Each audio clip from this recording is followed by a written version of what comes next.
Today we're talking about shame. Now, why am I talking about shame? It's because it is one of the biggest reasons for failure. When you really dive into why people procrastinate, or why people can't set and achieve goals, or plan, or overcome rejection, or get over that fear that they have to do something, if you dive deep enough, it's usually something around shame. Not always, but it's one of many core reasons for why they aren't really executing in life. And I think this is something profound that most people don't realize. They stay on a surface level, and when they try and solve their issues, it usually has something to do with some very surface level, like what tactics can I use so I do not procrastinate? Or something like, oh, to not procrastinate, all you have to do is use this tactic and use this timer. And those hacks and those tiny little surface level tricks barely work, or only work for a short amount of time. What they really need to do is kind of dive into their inner psychology and really ask themselves deeply a few times, why are you procrastinating? Here's an example. You ask someone, well, why are you procrastinating with applying for a job? And they'll say stuff like, oh, I don't have the papers ready, I don't have this, I have to do chores. And most people will just stop there and assume that they're telling the truth.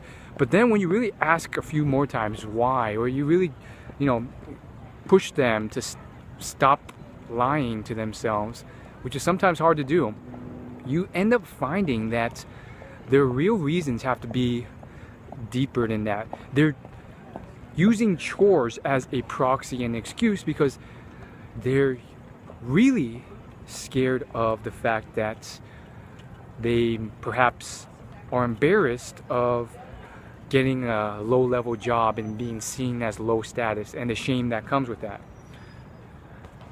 Another person, maybe an entrepreneur, or wannabe entrepreneur, you might be asking them, like, why is your business or your startup failing even though you've been working on it for like 3 years? How come you haven't made any money and you're still like living in your apartment and you haven't made a single sale?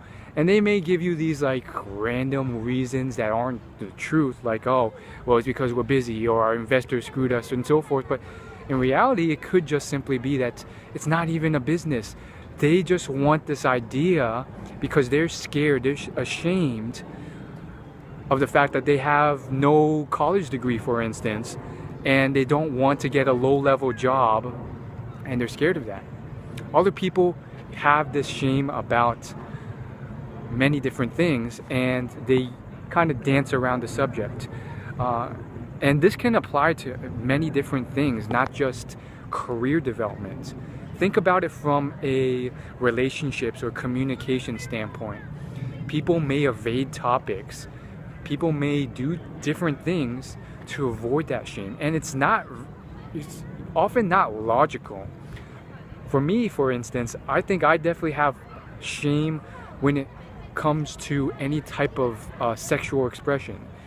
If I were to romantically, in any sense, approach a girl or talk to a girl, even if it's not that overt, nowadays I get really ashamed of it and I don't do it. It's not really fear of rejection, it's fear of judgment and shame from others who might look at me and be like, oh my goodness, this guy, he's hitting on a girl, how crude, I'm not gonna like him anymore. It's bizarre, it makes no sense, because okay, if someone were to not like me just because I hit on a girl, well, that's not someone I want to hang around anyways. And yet, even though it logically doesn't make sense, it still cripples me, and I know it is probably the key reason for my fear of rejection. So there's many different ways shame plays about, and I think it's something that's incredibly interesting because it ripples through to so many different goals of our lives. There's 4 main goals that most of us want: wealth, health, then there's also love and happiness. And shame could potentially be affecting us for each of these. Wealth, I've already mentioned a few for that. Love, mentioned a few for that. What about health and fitness? Well, shame of your current body, maybe you're too fat or too skinny, perhaps that is crippling you from getting better.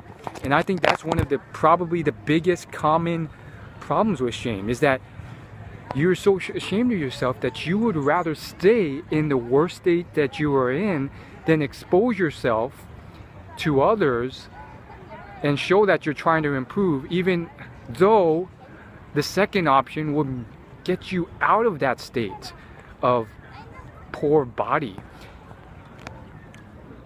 So think about that. Think about the woman or man who's 300 pounds overweight, but they're so ashamed of their body that they would rather stay there and keep eating those potato chips rather than go out there and go to a gym with other people because they're scared of that judgment. Even though the second one would get them out of that state or help them lose weight. So it's really weird how this works, because it's not always logical. If you just look at it from a purely logical part of your brain, our behaviors don't make much sense. But it's tough stuff.